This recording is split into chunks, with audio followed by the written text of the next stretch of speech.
अभी आज मैं एक कुंडली देख रहा था। ये कुंडली मकर लग्न की थी। इस कुंडली में लग्नेश शनि अष्टम भाव में बैठे हुए थे। 0 डिग्री के हैं, केतु के साथ बैठे हुए हैं। वहीं दूसरी ओर इसके दसम भाव का स्वामी, क्योंकि हर एक व्यक्ति के लिए दसम भाव इम्पोर्टेंट है। दसम भाव का स्वामी शुक्र है, क्योंकि वहाँ पर तुला राशि पड़ी है। वो 11वें घर में बैठ करके अस्त हो गया है। वहाँ पर गुरु भी साथ में है, वो भी अस्त हैं। कोइंसिडेंटली गुरु इस कुंडली में तीसरे और 12वें भाव के स्वामी हैं। मकर लग्न की कुंडली है तो गुरु अकारक हैं, और अभी जानते हैं कि कुंभ लग्न की कुंडली में यही ग्रह कारक हो जाते हैं। इस व्यक्ति के लिए सबसे ज़्यादा ज़रूरी थी बात कि ये अपनी भावनाओं को अभिव्यक्त करे, सही तरीके से अभिव्यक्त करे। बचपन से इसे बहुत कुछ सहना पड़ा। अपने रिएक्शन को तत्काल रोकने की इसके अंदर बहुत ज़्यादा शक्ति थी।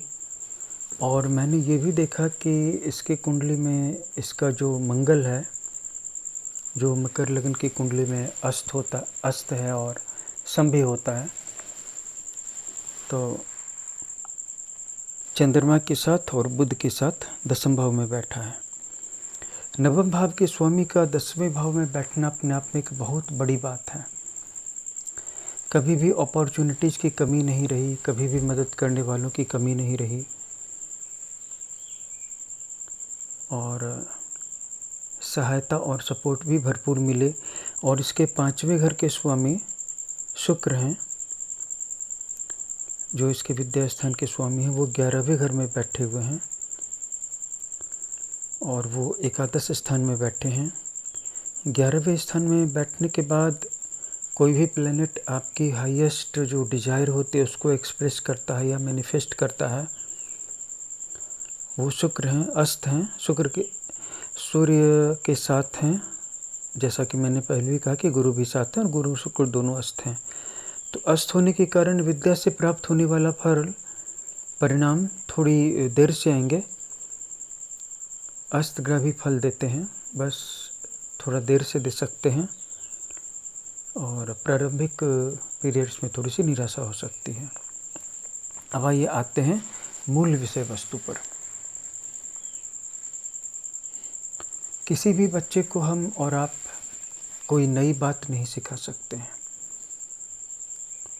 जो हमें बच्चों को बताना चाहिए कि वो जो भी चीज़ सीखना चाहते हैं या जीवन में जो भी काम करना चाहते हैं या जिस भी फील्ड में आगे बढ़ना चाहते हैं, वो स्वतंत्र हैं, फ्री हैं।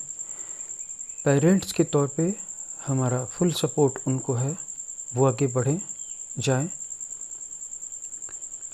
और हम उनको नहीं रोकेंगे। हम उनके किसी भी वेज की आलोचना नहीं करेंगे, शिकायत नहीं करेंगे। ये बात हमें अपने बच्चों को समझानी ज़रूरी है।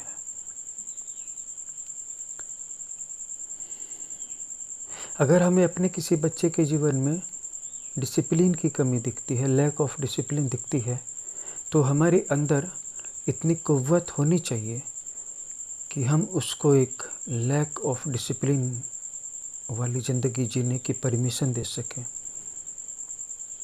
अगर हमें उसके जीवन में गोल की कमी दिख रही है तो उसे एक एमलेस, गोललेस लाइफ जीने की परमिशन दे सकें। क्योंकि जब तक हमारा बच्चा एक अनुशासन विहीन जीवन को, लक्ष्यहीन जीवन को जी करके अपने से नहीं देख लेगा, परख नहीं लेगा, तब तक दुनिया की कोई भी शक्ति उसको वो काम नहीं करवा सकती है। एक अभिभावक होने के नाते और एक ज्योतिषी होने के नाते भी, और ख़ास करके बच्चों के साथ मैंने बहुत काम किए हैं।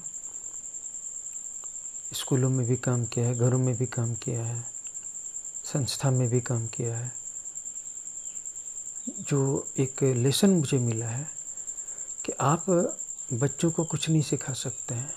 आपको बच्चों से बहुत कुछ सीखने की ज़रूरत है कि कितने फ्री दिमाग से वो हर चीज़ को सीखते हैं, उनकी क्यूरोसिटी, और वो आपसे हमसे ज़्यादा एलिव हैं, ज़्यादा लाइवली हैं, ज़्यादा तरोताज़ा हैं और ज़्यादा ईमानदार हैं। आप बच्चे को डांटते हैं, मारते हैं, फिर भी वो आप ही के साथ आकर के खेलने लगता है। क्या आप ऐसा कर सकते हैं? नहीं कर सकते, सोच भी नहीं सकते। आप बच्चे को पहले उस आज़ादी को दें, उस आज़ादी से भरे जीवन को जीने का एहसास दें जिस आज़ादी का वो हकदार है। और एक बार अगर वो महसूस कर लेगा कि मेरी मम्मी और पापा मेरे साथ हैं, तो फिर वो हर उस चीज़ को करेगा, अपनी इच्छाओं को भी छोड़ करके, सेक्रीफाइस करके भी, सिर्फ आपको खुश करने के लिए। अभी उसको ये नहीं लगता है कि मेरे मम्मी और पापा मेरे शुभचिंतक हैं, हितैषी हैं, इसलिए तो डांट करके, इसलिए तो अनुशासन के नाम पे दबा करके पढ़ने के लिए बोल रहे हैं। उसको ये लगता है कि अनुशासन के नाम पर ही सही दबा तो रहे हैं, और वो आपको दुश्मन समझता है। अपने बच्चे के जीवन में विषाद न घोलें, जहर न घोलें। वो जो भी करना चाहता है, जो भी बनना चाहता है, उससे ये अनुभव दें कि आप तैयार हैं। फिर वो तैयार हो जाएगा वो सब करने के लिए, क्योंकि बच्चे अपने से कुछ नहीं करते हैं, वो बस रेसिप्रोकेट करते हैं। धन्यवाद।